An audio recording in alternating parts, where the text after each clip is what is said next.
First, we'll have to open Word 2013. If you're using Windows 7, you may see a desktop icon, which is a blue W for Word, on the desktop background. If you do not see an icon, you can go to the Start menu, choose All Programs, look for Microsoft Office, and select Word from this list. The first time you open Word, you'll notice a solid blue bar on the left side. Here you'll find a listing of recently edited documents. You can also select from a template to get started, or click Blank Document to start from scratch. All of Office 2013 has the Backstage area. The Backstage area is where you can manage, save, and open your files. Here you can also print, select templates, and perform other useful tasks. Let's take a look at the Backstage. First, you're going to have to click the blue tab found in the upper left corner of your Word program. The first item you see is the Info category. In the Info category, you'll find information about your current document, including along the right side you'll find information about the amount of words, paragraphs, and additional information.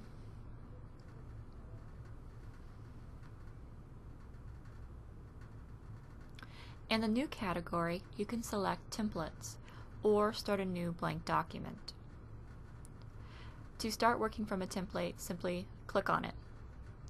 If you do not see a template you like to use here, you can actually go up towards the top and click on a search suggestion, or in the search box type a keyword, for example resume, to look for a template that you need. You can also limit your search results through categories found on the right. You'll notice that the Open category is slightly different from previous Word versions.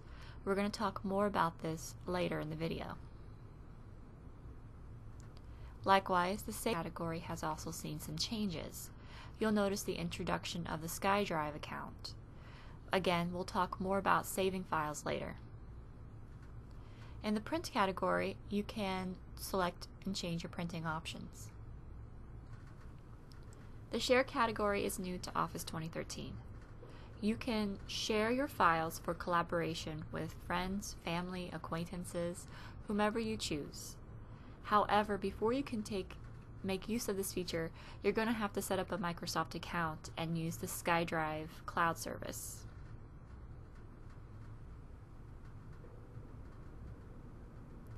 The Export category lets you save your files as PDF or XPS documents. Under the Account category, you can change the color scheme of your Office 2013. Now, how you change it in Word will also affect the other Office applications. You can also change your doodles found in the top right corner. These don't affect how your Office programs function, but it's a nice way to personalize your programs. If you have multiple SkyDrive accounts, you can sign in this area. The Save As menu appears the first time you save your file. You can also use the Save As menu to save different copies of the same file by giving each copy a slightly different file name or by saving it into a different location. You can save your file at any time, before you begin typing, during your writing process, or after you finish your session in Word. We're going to save a file now so that you can learn how to use the new saving menu. You have two places that you can save your file, directly onto your computer and in your SkyDrive account. Your SkyDrive account is a cloud storage service provided by Microsoft. This means that the file is saved on Microsoft servers and not on your computer. You can access your files from any computer that has internet access. We're going to talk a lot more in depth about SkyDrive in a future video. For the most part, unless you want to use your SkyDrive account, you will be saving your files onto your computer. Select the area that you want to save your files to by clicking on it. Along the right side, you'll notice a couple of suggestions for folders. These are folders that you've recently saved files to. You don't have to use them if you don't want to. If you prefer the traditional Save As dialog box, click the Browse button. Here we see the traditional Save As dialog box. If you're coming from previous versions of Word, this will look very familiar to you. In the File Name box, give your file a unique name. Word will automatically insert a default file name, and usually it's the first phrase found in the document, but you can change the file name to anything that you'd like. Up at the top is the file path. The file path shows under which folders the document is saved.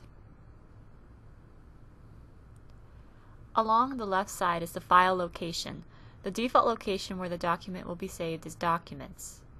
To store the document in a different location, including flash drives, click the folder or drive on the left side. In the middle you'll see Folders or Similar Files, and you can select which folder you'd like to save by double-clicking it. Or, if you need a new folder, click New Folder and give your folder a name.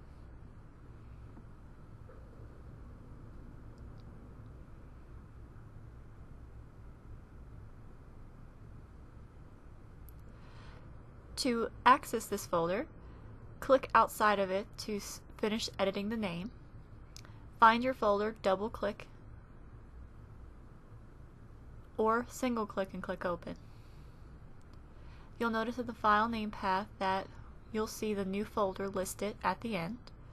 This lets you know that you are currently looking at the new folder, and then click Save when you're ready to save your document. You can also change the file type. Word allows you to change the file type to PDF directly in the Save As dialog box. You can also change it to previous versions of Word, the .doc, if you prefer. When you're ready, click Save. For now, I'm just going to cancel. I'm going to click the back button and exit Word without saving. What happens if you try to do this? The pop-up appears, you'll see Save, Don't Save, and Cancel. Click Save to save your file and it will open up the same Save As dialog box.